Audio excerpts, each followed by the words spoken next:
On a Saturday afternoon in October 2023, in the stone-paved lane of Hanamikoji-dori in Kyoto's Gion district, a figure in white-painted face and elaborate kimono moves through the crowd. The tourists raise their phones. The moment is exactly what they came for. The moment Kyoto's tourism authority has spent several decades and several billion yen constructing. The figure is a visitor from Chengdu who paid 18,000 yen to a commercial makeover studio for 3 hours of costume rental and a guided walk through the photogenic streets.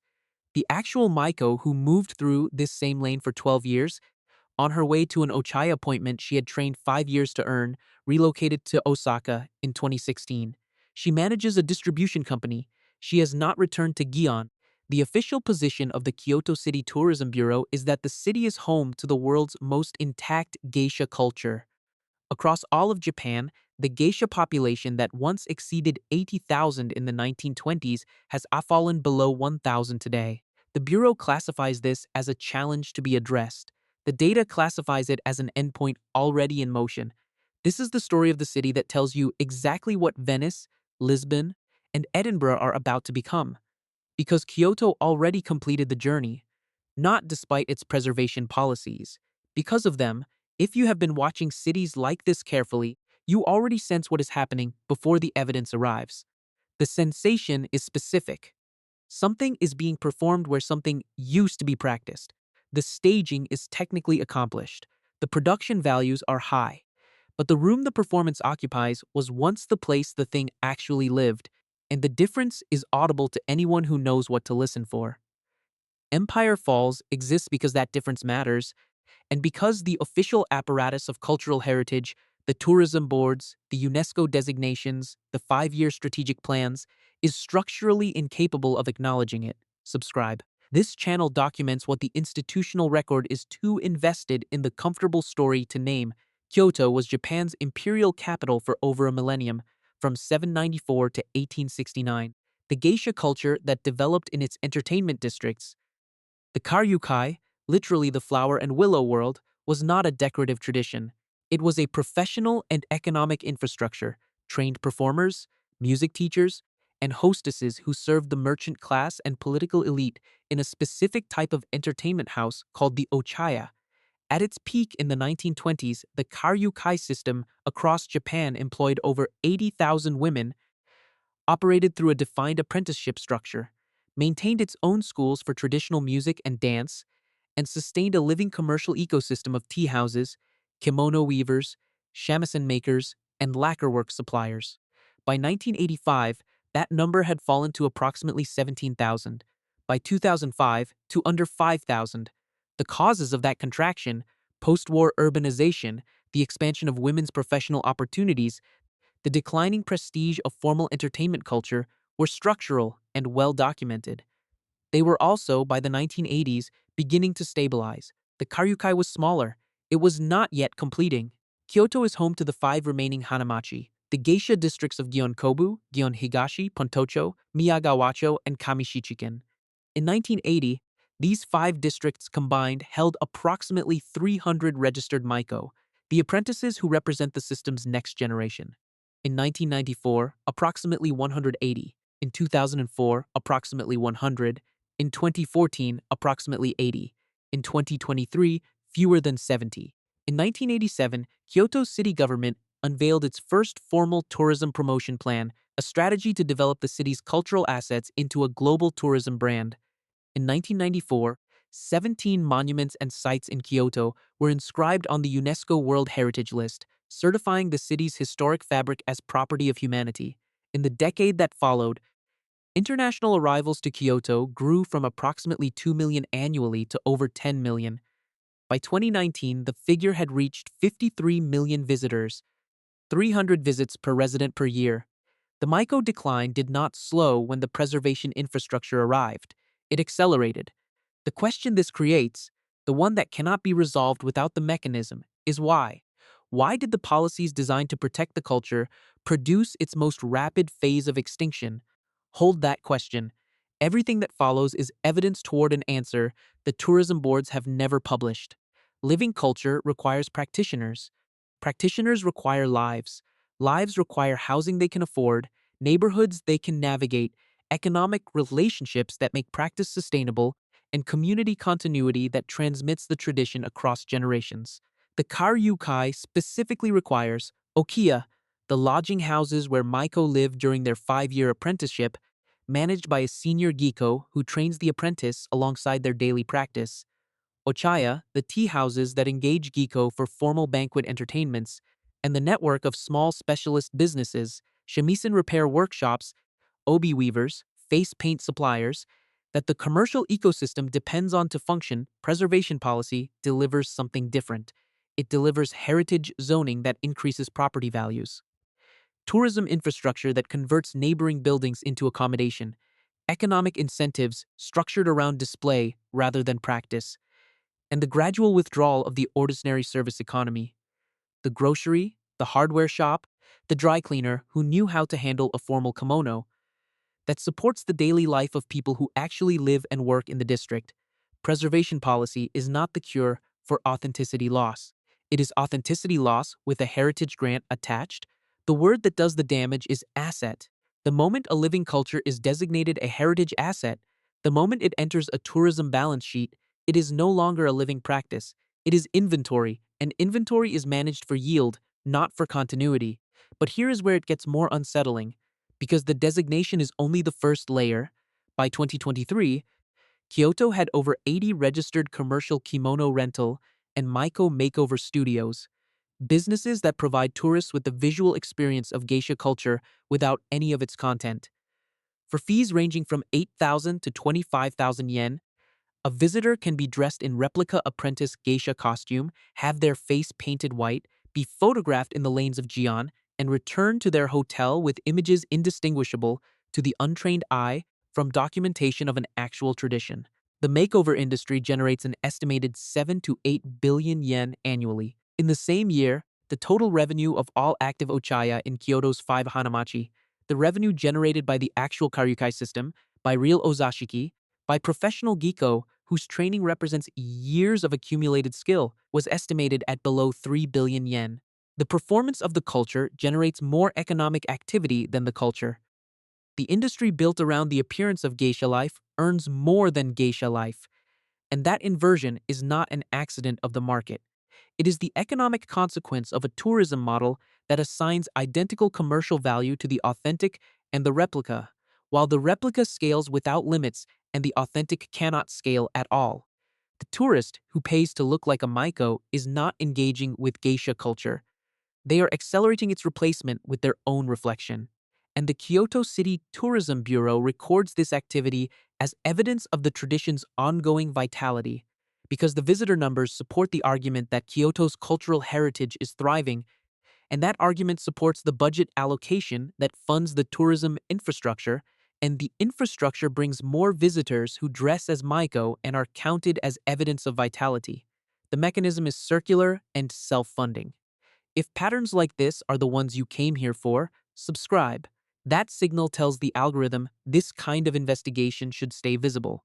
Gion was designated a landscape zone under Kyoto's Cityscape Protection Ordinance, a legal framework requiring building preservation, facade maintenance, and architectural consistency with the district's established aesthetic.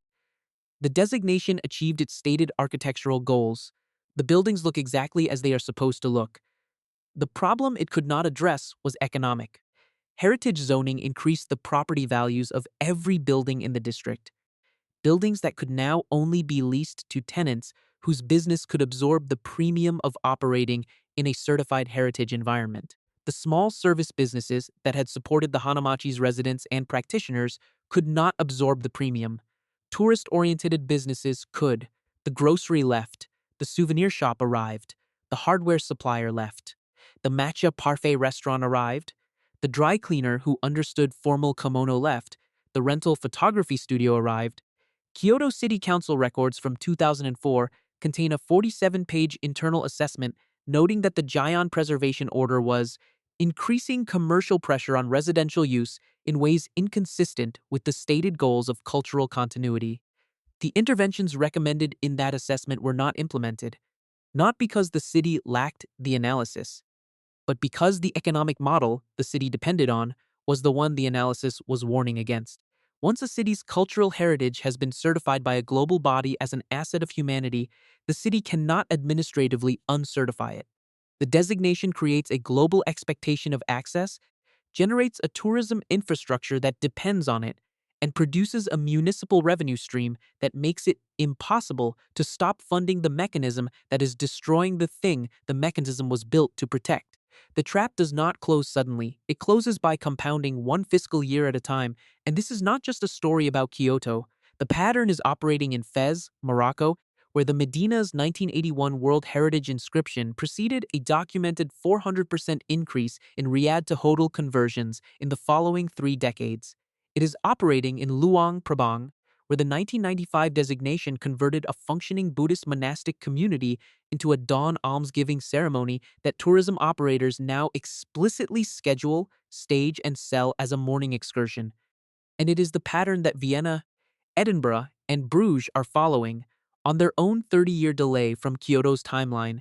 In every heritage strategy they currently believe is protecting them, the testimony from people who worked inside the system, when they speak honestly rather than for the record, is consistent in a way that the official documentation does not capture. A former Okiya owner in Gyeongkobu, who operated her house for 22 years before closing in 2019, described the collapse in terms that the Tourism Bureau's annual reports do not contain. "The tourists came to see us," she said. "That is why we could no longer exist." What she meant, specifically, the Okiya operates on a schedule calibrated to the Ochaya. Maiko and Geiko dress in the late afternoon and walk to their evening engagements through the lanes of Gion. By 2012, those lanes had become physically impassable for that transit. Crowds of several hundred people gathered at junctions known to be on the Maiko's routes. Physical contact was routine. The city installed signage. The signage did not reduce the crowds. It concentrated them at the designated photography points. Engagements became fewer as the Ochaya adjusted their scheduling to avoid peak visitor hours. The Karyukai contracted with each adjustment. The numbers are clinical. Registered Maiko across Kyoto's Hanamachi, 300 in 1980, 180 in 1994, 100 in 2004, 80 in 2014, fewer than 70 in 2023. The line moves in one direction. The institution is not in decline, it is completing. What the numbers cannot show is what would have been there instead if the tourism apparatus had never arrived to preserve it. The history of outside designation destroying the living practices it intended to protect is not a Japanese story. It is a human story, and it is old enough that Kyoto's trajectory has been documented before, in different geographies, different centuries, different traditions, and with the same outcome. In the early 20th century, the English folk song collector Cecil Sharp traveled through rural England and Appalachian America, documenting songs that had been transmitted orally for generations. Seasonal songs, work songs, ballads that had never existed as written artifacts because they had never needed to be. Sharp published them. He formalized them into anthologies, established institutional curricula, founded the English Folk Dance and Song Society to ensure their continuity. The living transmission, the village pub, the harvest gathering, the grandmother who knew the song because her grandmother knew the song, was replaced by a curated archive. By the mid-20th century, the English folk revival was performing reconstructions of practices that the act of documentation had already displaced. The archive preserved the form. The documentation ended the chain of transmission. The American blues market that developed in the 1960s, driven by British audiences who had discovered recordings of Robert Johnson and Mississippi John Hurt, assigned commercial and critical value to a specific historical moment of the blues tradition, the Delta sound of the 1920s and 1930s, and built a global music industry around its reproduction. The living tradition, which had been evolving continuously and would have continued evolving, was frozen at the documented moment because the commercial value was in the historical product rather than the living practice. Musicians who played the documented version earned. Musicians who developed the living version were told they had departed from the authentic form. Authenticity was assigned to the past. Anything that changed from the past was, by institutional consensus, less authentic than the past. And then there is no theater, Japan's own historical precedent for what Kyoto's geisha culture is now completing. In the Meiji period, the government classified No as a national cultural asset, designated the Imoto school heads as custodians of the tradition, and provided institutional support for its continuation. No has been performed continuously since. Not a single new work has entered the permanent No repertoire in over a century. The classification that was meant to ensure the tradition's survival froze it at the moment of designation. Every No performance today is a performance of a work that was written before the government decided the tradition was worth protecting. The tradition is alive in the sense that it continues to be performed. It is complete in the sense that it will never produce anything new. The pattern across all three, the moment outside designation assigns value to an authentic living practice, the practice stops living and begins performing. The expected conclusion from everything above is that Kyoto failed. The preservation policies were counterproductive, the designation was mismanaged, the planning was inadequate, and different policies implemented with greater foresight could have saved the geisha culture. That conclusion is wrong about something more fundamental than the policy details. Kyoto's preservation policies did not fail. They succeeded. The goal of preservation policy is never the living practice. It cannot be, because a living practice cannot be controlled, scheduled for a visiting diplomat at 7 p.m. on a Tuesday, or guaranteed to exist in recognizable form for next quarter's tourism receipts.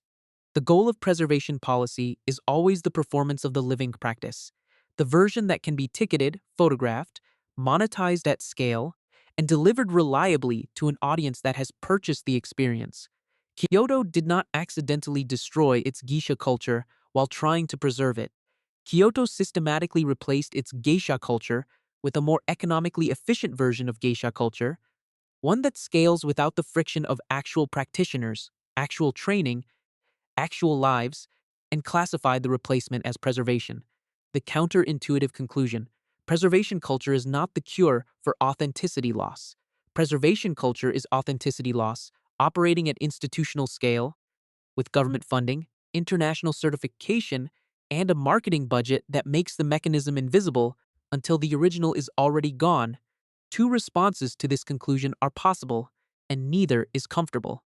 The first is to let living cultures evolve, contract, and in some cases disappear without institutional intervention, on the principle that a practice which cannot sustain itself organically is completing its natural life cycle, and that the attempt to preserve it past that point converts it from a living tradition into a performance of one. This choice requires governments and tourism boards to accept the end of something, which is politically and economically impossible in any city that has built its revenue model around that thing's continuation. The second is to fund the living practices, rather than the performance of it, to subsidize Okiya housing at below market rates, to pay Maiko a wage that makes the 5-year apprenticeship economically survivable, to actively protect the commercial ecosystem, the specialist craftsmen, the service businesses, the supply chain that the Karyukai requires to function as a living system rather than a staged event. Kyoto's city budget in 2023 allocated approximately 3.4 billion yen to traditional culture promotion. The portion directed to direct operational support of the Karyukai, to the Okiya, to the Ochaya, to the apprenticeship infrastructure, represented a fraction of that figure. The majority went to festivals, heritage zone maintenance, visitor infrastructure, and the tourism marketing that brings more people to photograph a tradition that the tourism marketing is simultaneously making economically impossible to sustain. The city funds the performance at many times the rate at which it funds the practice. The trajectory is pointing, by default and without any explicit decision being made, toward the first option. There is something that requires to be named precisely about what is happening in Kyoto, because the name changes what it means for every city watching it from 30 years behind. When a culture is designated irreplaceable, when a body with global authority certifies it as humanity's shared inheritance, when a government builds a revenue strategy around its continuation, when a tourism industry makes it the central product of its market, the designation performs a specific act that is the opposite of what it claims. It freezes the thing at the moment of certification. It says, this form, now, is the authentic version. Anything that changes from this form is deviation. Anything that cannot match this form is loss.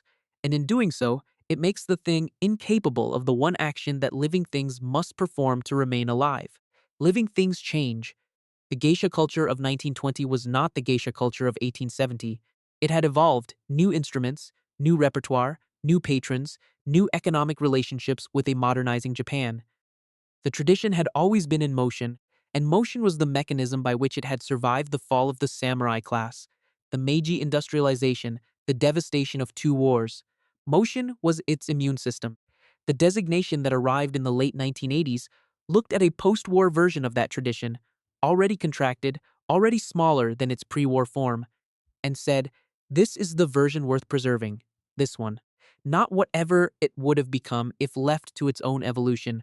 What it would have become is not recoverable. It might have been smaller.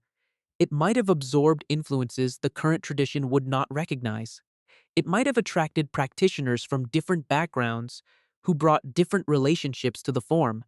It might have changed so much that the people who loved the 1920 version would not have recognized it as the same thing, and it might have been, in the only sense that matters for a living practice, still alive. The question worth applying to every city whose tourism board is currently building a strategy around its authentic culture, and to every institution, every art form, every practice you know that has been declared irreplaceable is not whether the designation is well-intentioned. It is always well-intentioned. The question is what the designation does to the thing it touches. Cultures don't die when they're abandoned. They die when they're curated. Tell us in the comments, what living practice do you know in your own city, your own community, your own field that was preserved into extinction? The mechanism runs at every scale, not only in Kyoto. The geisha is the visible case. The invisible ones are in your own experience, and the comment section is where that map begins to be drawn. The next chapter of Empire Falls is examining the institution that runs this experiment most efficiently and at the greatest global scale, the UNESCO World Heritage Program itself. The list of sites that entered that program as living communities and emerged as managed heritage experiences is longer than the organization's own reporting suggests. That investigation is already underway. Cultures don't die when they're abandoned. They die when they're curated,